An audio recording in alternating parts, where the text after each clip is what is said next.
11 years ago, Garmin started making a new little watch that they called the Fenix, with the goal of making the most capable outdoor watch on the market. Today, Garmin is announcing two new watches, a pro version of the Epix Gen 2, and this, the all-new Garmin Fenix 7 Pro, with a new optical heart rate sensor, a new flashlight, and even some new software updates. Now, I've been swimming, biking, and running with this watch for a few weeks now, and in this video, I'll talk about what's new, look at how accurate the GPS and that new optical heart rate sensor are, and as always, I'll give you my buying recommendations and honest opinions of these new watches from Garmin.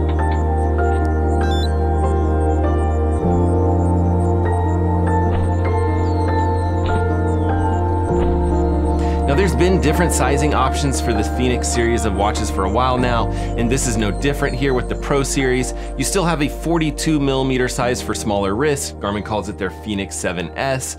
They have a 47mm size, which just is the Fenix 7, and then a 51mm size, which Garmin calls the 7X. And the larger watches have larger displays. So that's a 1.2-inch screen, a 1.3-inch screen, or a 1.4-inch screen for that 7X. Now, that 42mm watch weighs about 63 grams or 58 grams if you buy the Sapphire Titanium edition. The soft gold edition, which is what I'm going to be showing throughout this video, is a few grams heavier. I'm seeing this weigh in at about 65 grams. And then the 47mm weighs 79 grams or 73 grams for the Sapphire edition. And then that 51mm weighs 96 grams or 89 grams if you get that Sapphire Titanium edition. And if you are trying to make a buying decision, you do have a few color options to pick from.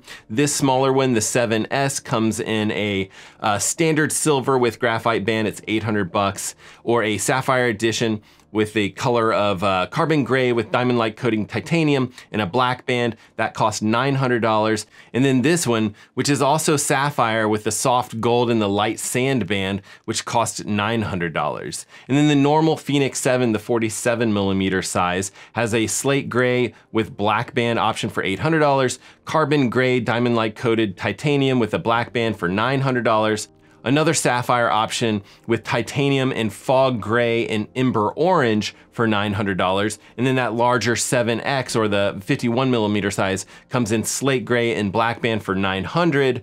Sapphire carbon gray diamond light coated titanium with black band for $1,000.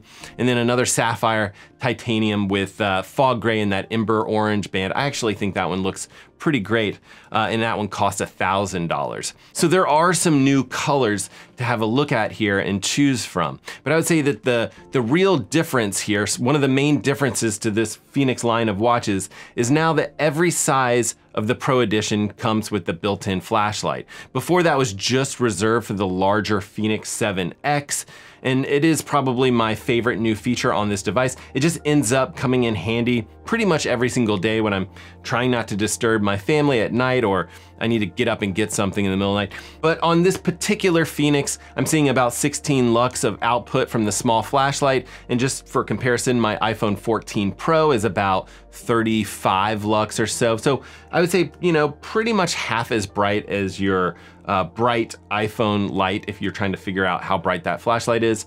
But it is extremely useful. Super easy to use. You just press that light button, that backlight button, top left button twice to turn it on and twice to turn it off. I'm sure it drains the battery a good bit. I didn't actually do any specific battery draining test on the flashlight, but there are 4 different brightness levels, and it has a red light that comes with it.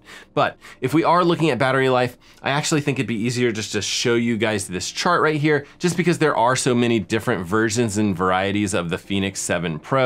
But I'd say that battery life really hasn't changed a lot here in the Pro model. They've done some really subtle things here, like they actually use the solar panels of the watch as an ambient light sensor to make better use of the backlight on the display. But I don't think that you're gonna see a significant increase to battery life with the Pro edition of this watch.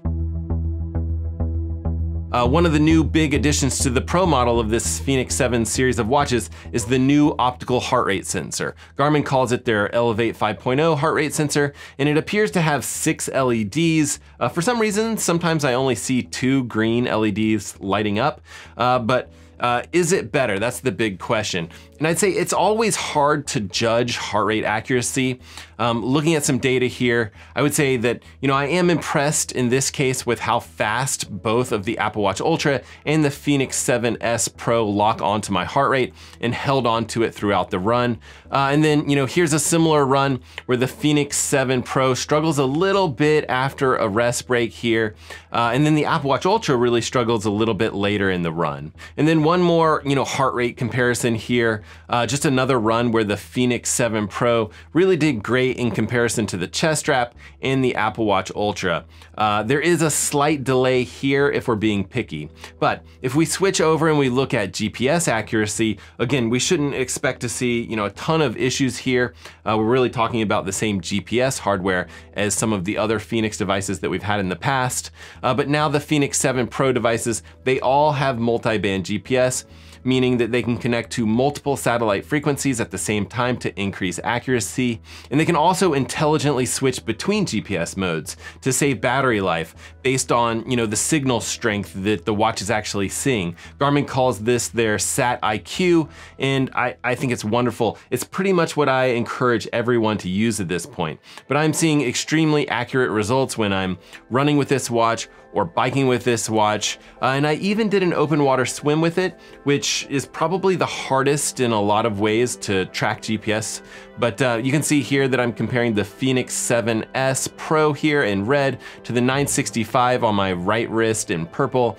And then the 255 is on top of the buoy on the water, really stays on top of the water, so less issues with losing satellite signal, and therefore should be the most accurate. It's there in green, so clearly no issues here. I'd say it actually tests slightly more accurate than the 965 on this particular use case scenario.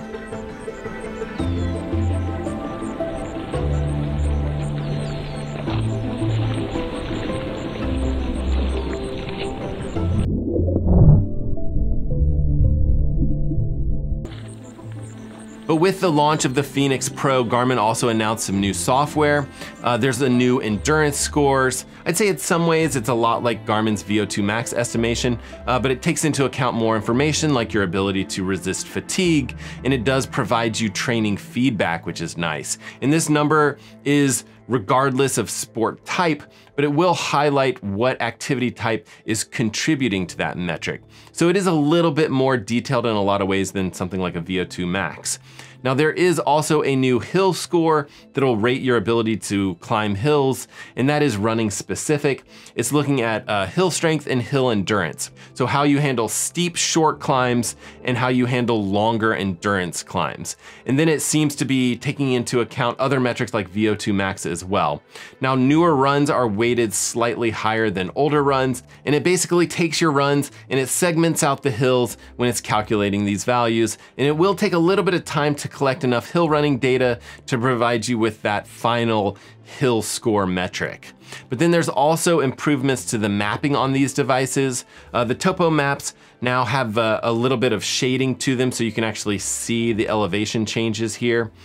Here on this particular screen, on the left, without shading, on the right with shading. There's also the ability to see weather overlays over maps, which is really cool. Could be extremely valuable, I suppose, if you're out hiking and you can see bad weather coming in. There's also two new data layouts where you can either see a split map where there's numerical data on one side and mapping data on the right. And then there's this new perimeter layout where you have data metrics that are actually displayed around the map screen, which I actually think is pretty cool. And then lastly, there are some new team sports activities like football, baseball, softball, soccer, horseback riding. Pickleball is in there. I don't think that pickleball is new, but it's in there. I know it's popular. I know you want it. It's on there. Don't worry about it. And of course, I know that you guys are stressed. You're probably typing furiously away in the comment section below this video. Time out.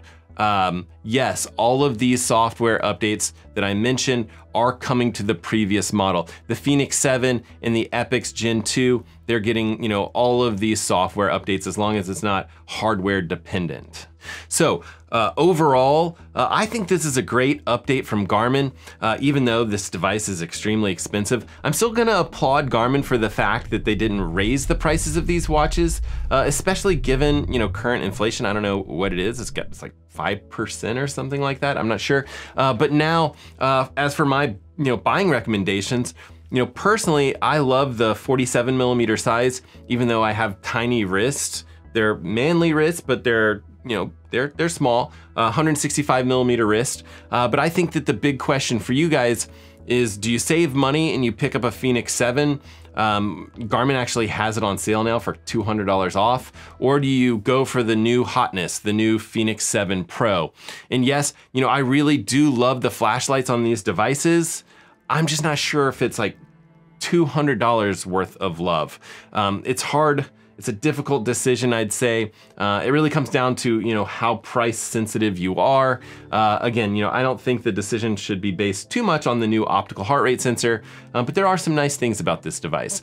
And I'll leave links to kind of the best prices, the best deals, the best places to buy these watches as far as I can find. I'll leave that in the video description as well as the comment section. I'll pin a comment to the top.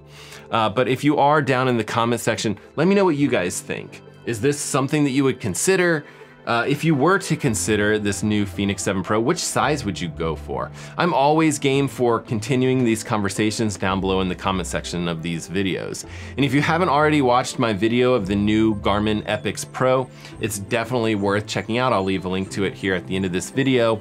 And either way, no matter what you do, make sure you're getting out there, swimming, biking, running, rinsing, and repeating it all over again. And we will see you guys in the next one.